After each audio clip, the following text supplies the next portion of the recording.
रात के ठीक 2:17 पर जब पूरे घर के लोग सो रहे थे, तब सलीम की बहन ने छत पर किसी को खड़े देखा। वो सफेद कपड़ों में था, लेकिन उसका चेहरा बिल्कुल काला।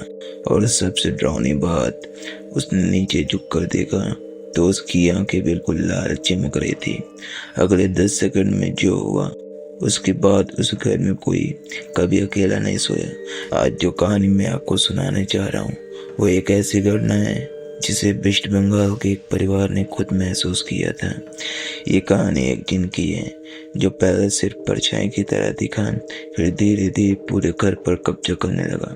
वीडियो को अंत तक जरूर देखना, क्योंकि आखिरी में जो छत वाला इंसिडेंट हुआ था वो आज भी उस परिवार को रात में सोने नहीं देता। ये घटना लगभग 2018 की है। वेस्ट बंगाल के पास एक छोटे से कस्बे में सलीम नाम का एक लड़का अपने परिवार के साथ रहता था। घर पुराना था, 2 मंजिल मकान और ऊपर एक खुली छत। शुरू में सब कुछ बिल्कुल सामान्य था, लेकिन एक रात सलीम की छोटी बहन नाजिया ने कहा, अम्मी छत पर कोई चल रहा है।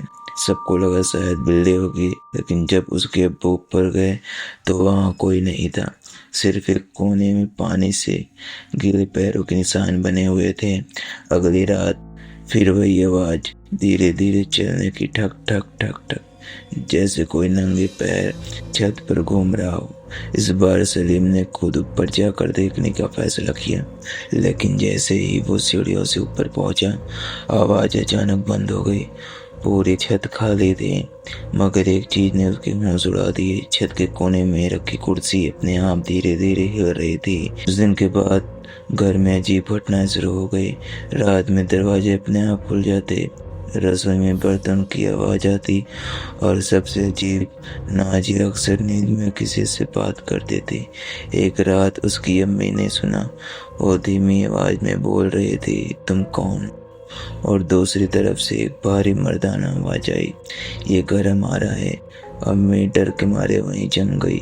अगले दिन मोहल्ले के एक बुजुर्ग ने घर देखकर कहा, इस घर की छत पर पहले एक पुराना नीम का पेड़ था, जिसे बिना किसी दुआ के कटवा दिया गया। उन्होंने बताया कि कई लोग मानते थे उस पेड़ पर कोई चिन्ह था। शुरू में परिवार ने इन बातों को अंधविश्वास समझा, लेकिन उसी रात नाजिया अचानक जोर जोर से रोने लगी। उसकी आवाज बिल्कुल बदल चुकी थी। वो बोल रही थी, उसे छत पर मत आने दो, वो मुझे साथ ले जाएगा। सलीम ने हिम्मत करके रात को जागने का फैसला किया। रात के लगभग 2 बजे फिर वही कदमों की आवाज। इस बार आवाज सीढ़ियों के बिल्कुल पास आकर रुक गई। सलीम ने धीरे से दरवाजा खोला, और जो उसने देखा, उसके पैरों तले जमीन खिसक गई।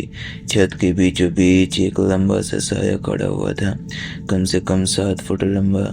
उसका चेहरा दिखाई नहीं दे रहा था, लेकिन उसकी आंखें लाल, बिल्कुल अंगारों की तरह। वो धीरे धीरे सलीम की तरफ मुड़ा और अचानक एकदम से सीढ़ियों की तरफ दौड़ा। सलीम डर के मारे नीचे भागा।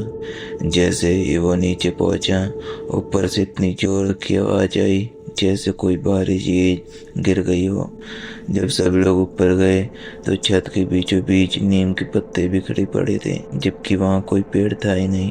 अगली सुबह उस परिवार ने घर छोड़ दिया। आज भी वो मकान बंद पड़ा है। मोहल्ले के लोग कहते हैं रात के 2 बजे आज भी उस छत पर किसी के चलने की आवाज आती है, और कभी कभी लाल आंखों वाला एक साया छत के किनारे खड़ा दिखाई देता है।